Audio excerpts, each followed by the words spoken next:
Tokyo is constantly on the move. More than 7 million transit Tokyo Metro's 179 subway stations and 195 kilometers of rail from 5 a.m. to midnight every day. If you're a traveler touring the Japanese capital, no other mode of transport gets you around the city's main attractions faster, cheaper, and on time as a subway ride does.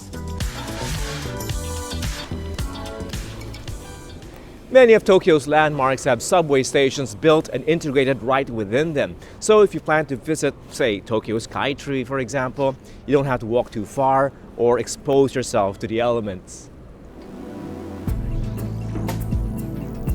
The Tokyo Skytree is the newest landmark of the city. Completed in 2011, the 634-meter broadcast tower and observation deck holds a Guinness record for the world's tallest tower. But enough of the geekery, because this is what you'll love the Skytree most for: panoramic views of the largest and most heavily built-up city in the world.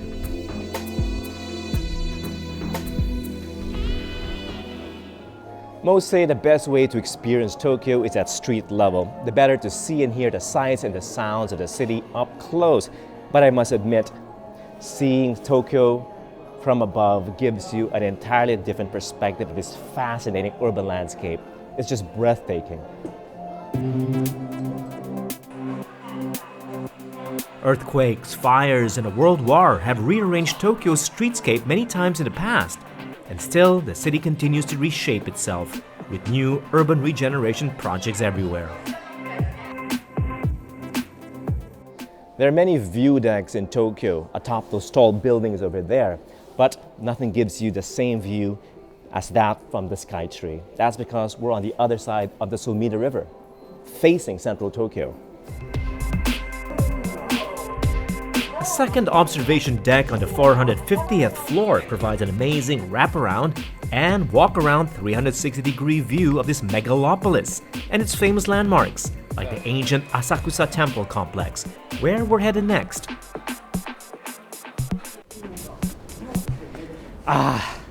Asakusa. Yes, this is one of the oldest parts of Tokyo. And did you know that this was also the oldest subway station in the city? The reason for establishing Asia's first subway line here in 1927 is obvious. Asakusa used to be Tokyo's downtown, the commercial heart of the city. Except for the tourist trade and busy local markets, Asakusa has lost its place as a center of commerce and entertainment, but traces of Tokyo's once thriving shitamachi or downtown traditions remain. Okay, I must admit, Asakusa is on the touristy side, but don't be such a snob and enjoy this place. I think it's one of the last places in downtown Tokyo that hasn't been gentrified. You see, many of the buildings here have been around for centuries. Nakamisedori is a haven for Japanese kitsch and tacky souvenirs, but here and there you'll find centuries-old family-run establishments selling traditional rice crackers and bean paste sweets. Ancient Edo's artisanal spirit remains alive in this shop selling handmade blades, one of the proud crafts of samurai-era Tokyo. To get a glimpse of that shitamachi legacy, try the many old craft shops and dining establishments found in Asakusa's covered arcade. Asakusa was the original pleasure quarters of Tokyo. It was here where you found the first restaurants, the first theaters, and the first geisha houses. Now this restaurant, Imahan, is one of the oldest in the area, and they were the first to offer and serve sukiyaki, so we've got to try it.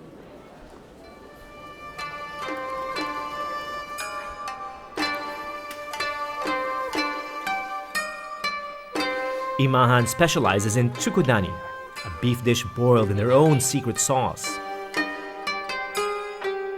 They were among the first to serve beef, which back in the 19th century was an exotic ingredient introduced by the West. Today we associate sukiyaki with Japanese cuisine, and Wagyu beef, which they serve generously with it, a part of the Japanese diet.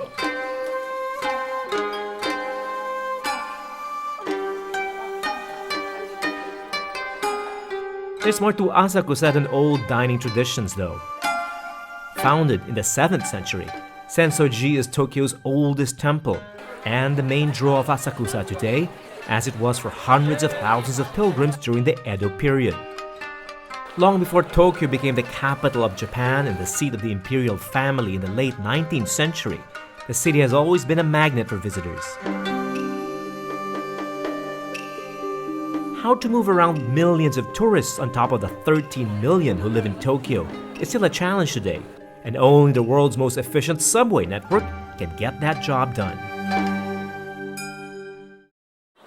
Yu Yamakawa works for Tokyo Metro, the company that built Asia's first subway line at Asakusa and now the largest subway operator in the city.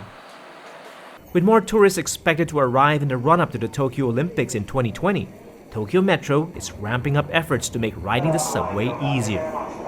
それ以外にですね、無料 Wi-Fi の、環境の整備ですとか、駅の構内での、多言語での情報の提供の強化など、今以上に、外国人のお客様に、地下鉄を分かりやすく快適に利用できるように取り組んでいきたいというふうに考えています。The company is also promoting the subway and their Tokyo subway ticket as the ideal way to get around, but safety and security above all.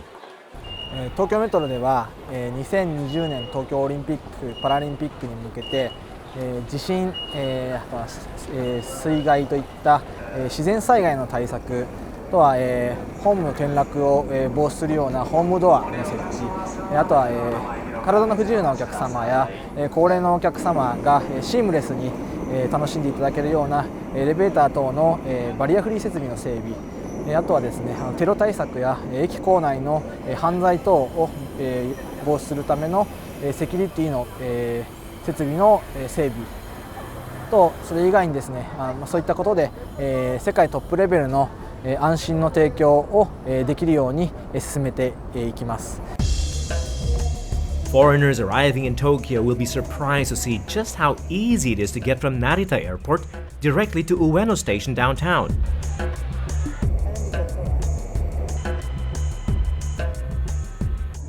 It's amazing. You can get around Tokyo without ever having to take a taxi, a car, or a bus, just by train. And that includes to and from the airport, both international airports. And Ueno Station is your gateway to Narita International Airport through the Keisei line.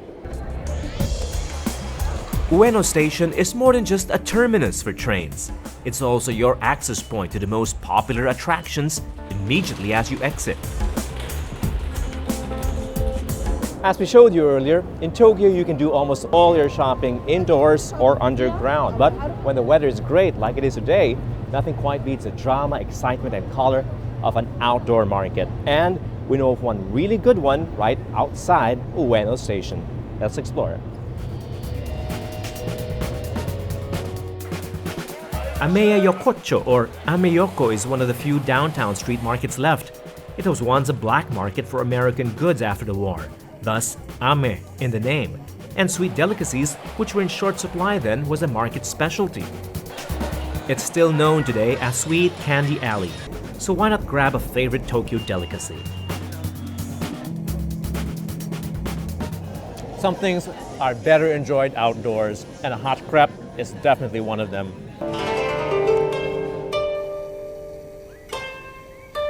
Ameyoko and Ueno Station are at the foot of Ueno Hill, a vast park famous for picnics and weekend entertainment.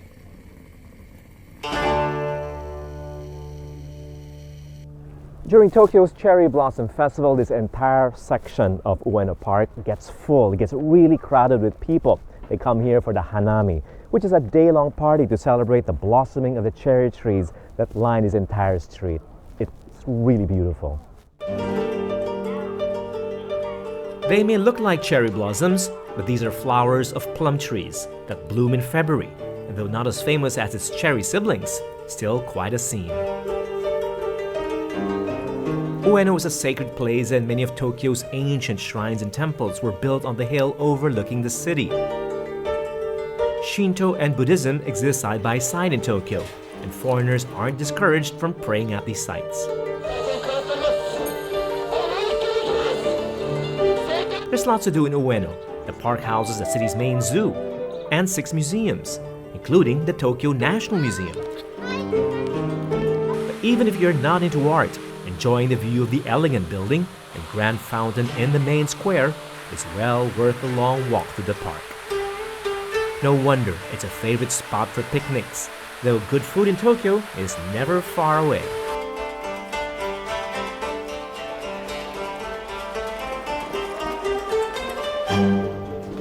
With millions of Tokyoites taking the train each day, it's only natural that some of the most affordable and best ramen shops or noodle shops are found close to the train stations. And this is one of them.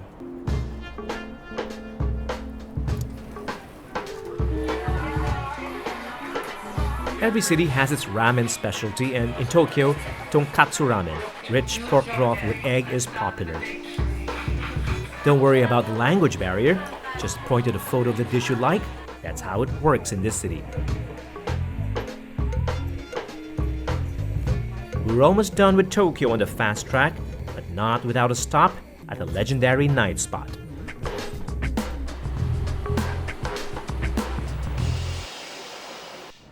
Our last stop is Roppongi, which is perfect because this place is alive way after midnight. You can hit the bars or the clubs, or you can try something more wholesome, like spend some time here in one of my favorite places, Roppongi Hills. As you can see, it's illuminated at night. It's beautiful.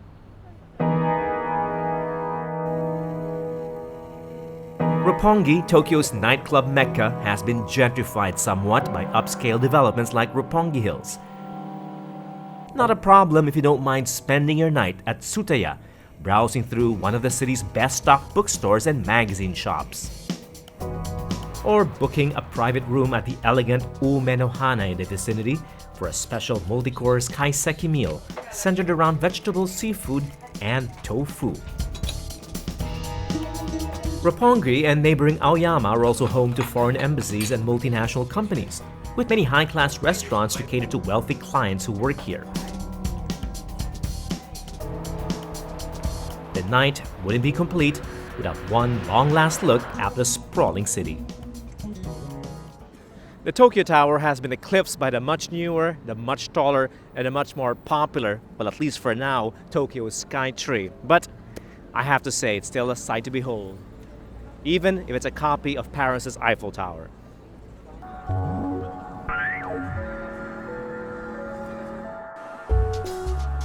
Completed in 1958, it was then Tokyo's tallest structure, 15 meters higher than the Eiffel Tower.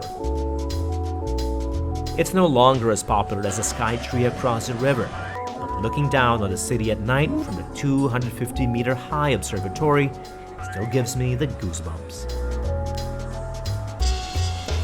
Indeed, the view from above can be just as dazzling and vibrant as the view from the ground. Or, as we realize on this trip, just as full of life and spirit from underneath the surface of the city's streets.